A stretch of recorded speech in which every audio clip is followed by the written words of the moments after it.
অক্টোবরের 28 তারিখ রক্ত ঝরার দিন। উপমহাদেশের রাজনীতির একটি অনন্য বৈশিষ্ট্য সক্রিয় ছাত্র রাজনীতির শক্ত অবস্থান। বিশেষ করে বাংলাদেশের ছাত্র রাজনীতিতে ছাত্র সংগঠনসমূহের রয়েছে ঐতিহাসিক ও যুগান্তকারী ভূমিকা। ভিন্ন ভিন্ন রাজনৈতিক দলের আদর্শ, উদ্দেশ্য, কর্মসূচি ও কর্মপদ্ধতির মাঝে পার্থক্য থাকাটা খুবই স্বাভাবিক।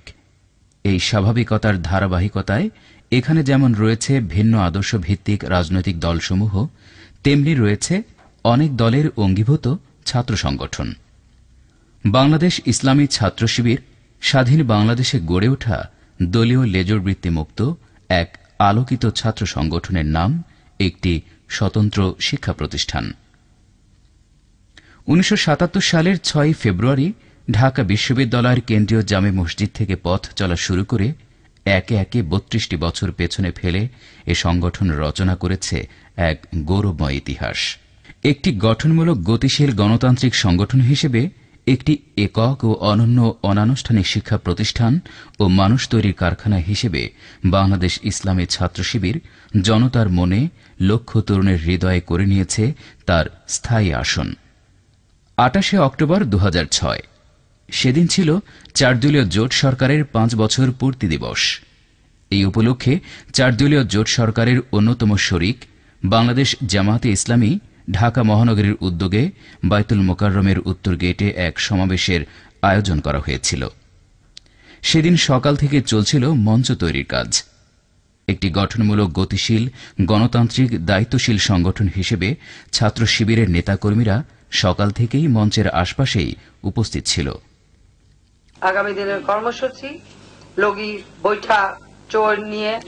অন্যদিকে তৎকালীন বিরোধী দলীয় নেত্রী শেখ হাসিনার ঘোষণা অনুযায়ী লগি বৈঠা নিয়ে সারা দেশ থেকে বাছাইকৃত সন্ত্রাসীরা ঢাকায় এসে জড়ো হয় এবং 28 অক্টোবরের ওই দিন ঠিক 11টায় লগি বৈঠার একটি মিছিল প্রেসক্লাব দিয়ে পল্টন মোড় হয়ে আওয়ামী অফিসের সামনে তাদের মিটিংয়ে যোগ দেওয়ার কথা। কিন্তু তারা তা না করেই অতর্কিতভাবে প্রথমে গালমন্দ ও পরবর্তীতে তাদের পূর্ব পরিকল্পিত লগি বৈঠা লাঠি ও পিস্তল নিয়ে প্রকাশ্যে বায়তুল মোকাররমের উত্তর গেইটে জামাতের মঞ্চের দিকে আসতে থাকে এবং অতর্কিতভাবে আক্রমণ চালাতে থাকে, যার নেতৃত্বে ছিলেন আওয়ামী লীগের প্রভাবশালী নেতা ডা ইকবাল ও হাজী সেলিম।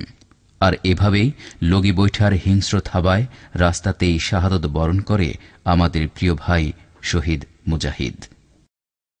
আর সেই শাহাদাত দিয়ে শুরু হয় অক্টোবরের 28 তারিখ রক্ত ঝরার দিন।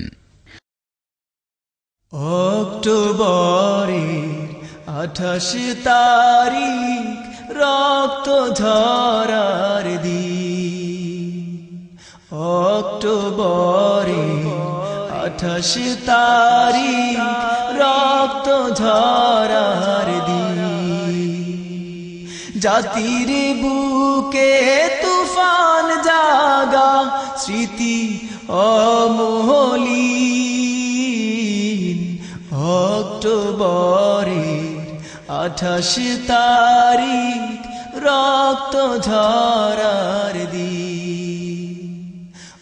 অক্টোবরের 28 তারিখ রক্ত ঝরার দিন।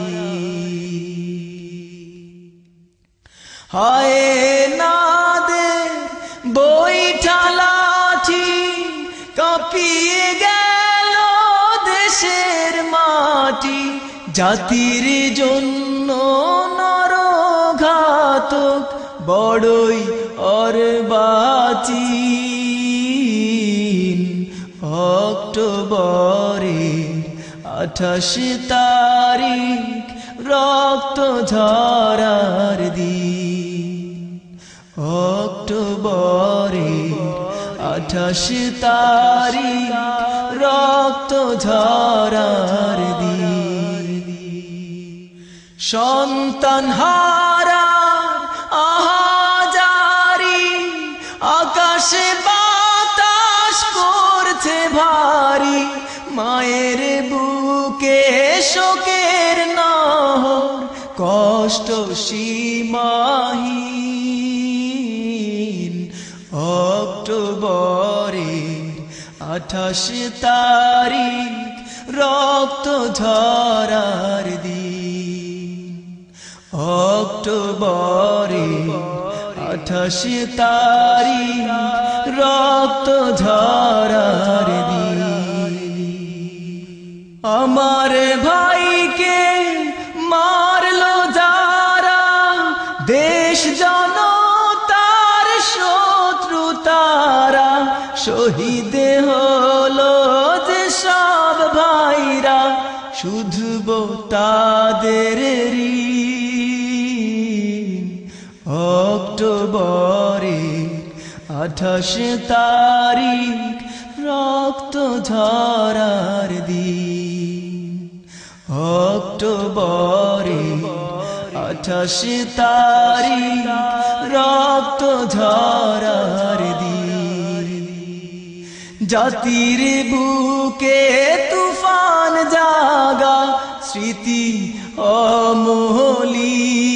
অমলিন অক্টোবরের 28 তারিখ রক্ত ঝরার দিন অক্টোবরের 28 তারিখ রক্ত ঝরার দিন অক্টোবরের 28 তারিখ রক্ত ঝরার দিন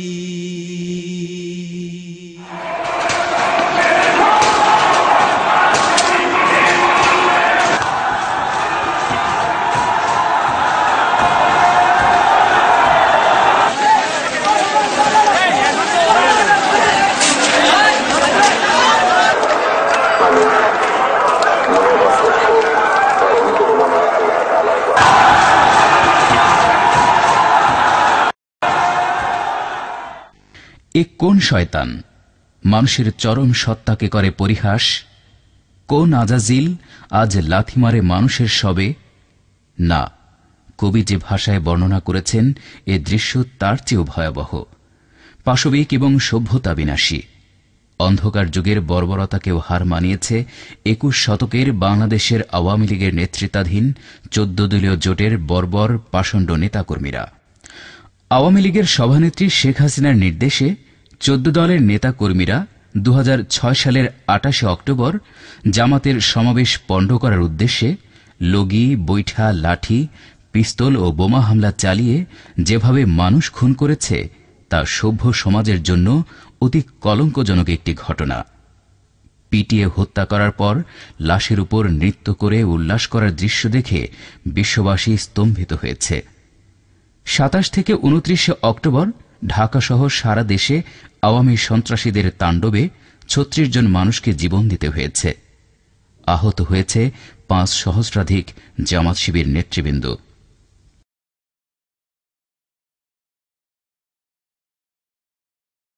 এই পৈশাচিকতা ও বর্বরতার হাত থেকে রেহাই পায়নি মায়ের কোলের ছোট্ট শিশুটিও।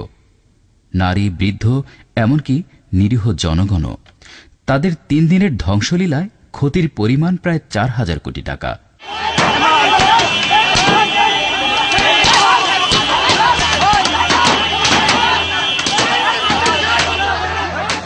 গাড়ি পুরানোর জন্য তারা প্রস্তুতি নিতেছে, কিন্তু সামনে পুলিশ আছে, তারা কোনো কিছু করতেছে না। পানি ব্যাগ লেগে গেছে, মোবাইল লেগে গেছে, হেরা ধরতে গেছে। আওয়ামী লীগের পোলাপানে বলে কি হ্যাঁ কোনো চোর না, হেরা কোনো চোর না। পুলিশের কাছে লয়ে যাইতে দিছে, কিন্তু পুলিশের কাছে লয়ে যাইতে দেয় না। একটা মহিলার ব্যাগটা টানা লয়েছে, ব্লাউজ ছিঁড়ে গেছে মহিলার। তাদের ওই দিনের আক্রমণ ছিল সুপরিকল্পিত ও ভয়াবহ। আওয়ামী সন্ত্রাসীরা তখন পল্টনের বিভিন্ন গলিতে ঢুকে পড়ে এবং নিরীহ জামাত শিবির নেতা কর্মীদের বেধড়ক পেটাতে থাকে, সাথে সাথে চালায় চোরাগুপ্তা হামলা। চলুন আমরা দেখি সেদিন টিভি চ্যানেলের পরিবেশিত সংবাদ, যা কিছু কিছু চ্যানেল সরাসরি সম্প্রচার করেছিল।